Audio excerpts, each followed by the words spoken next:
மாநகராட்சியில் வரலாறு காணாத அளவுக்கு மோசடி நடைபெற்றுள்ளது.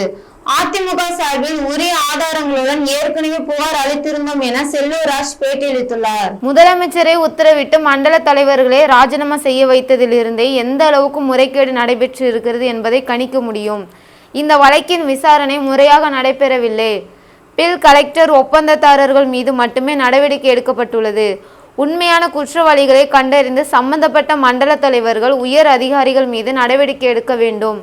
மாநகராட்சியின் முன்னாள் ஆணையர் தினேஷ்குமார் இந்த முறைகேடு தொடர்பாக 2024 செப்டம்பரில் கொடுத்த புகார் மீது 8 மாதங்களாக காவல் ஆணையர் வழக்கு பதிவு செய்யாமல் இருந்துள்ளார். இந்த முறைகேட்டின் மூளையாக இருந்த கணினி மேற்பார்வையாளர் ரவி என்பவர் மதுரையிலிருந்து இரவோடு இரவாக ராமநாதபுரத்திற்கு பணியிட மாற்றப்பட்டார்.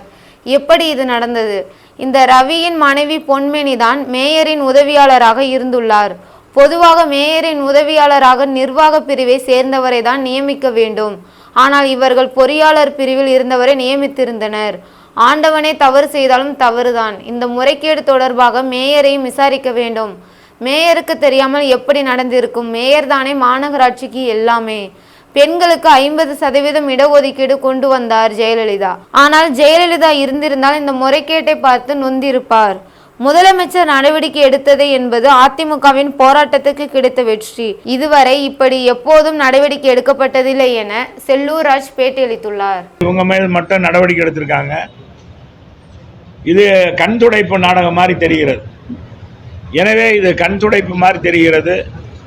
உண்மையான குற்றவாளிகளை அடையாளம் கண்டு அவர்களுக்கு உரிய தண்டனை கொடுக்க வேண்டும்.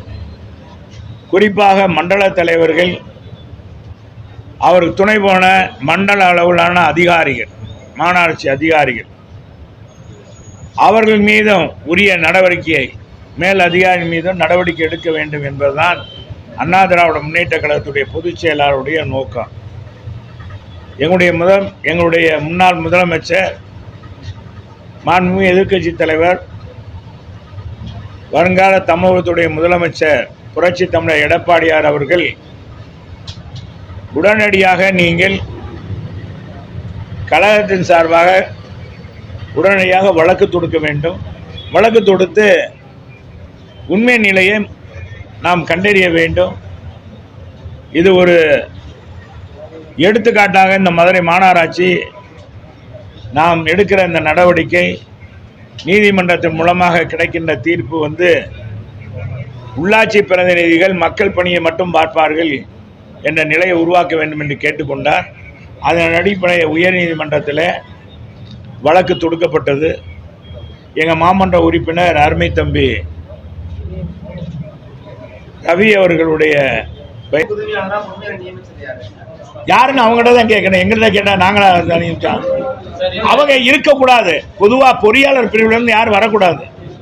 எப்பவும் போட மாட்டாங்க மேயருக்கு. மேயர்ன்றவர் நிர்வாகத்தை தெரிஞ்சிட்டு வர்றவரில்லை. மேயர் என்ற நிர்வாகத்தை தெரிஞ்சிட்டு வர்றவரில்லை. மேயர் என்ற புதுசாக தேர்ந்தெடுக்கப்படுற மக்கள் பிரதிநிதி. ஏன் அவருக்கு நிர்வாகத்துடைய தன்மை எப்படி நிர்வாகம் பண்ணணும்னா, அந்த நிர்வாக அதிகாரிகள் ஒருவர் போனால் தான் அது சரிப்பாக இருக்கும். பொறியாளர் பிரிவில் போனவருக்கு எப்படி தெரியும் அதை பற்றி?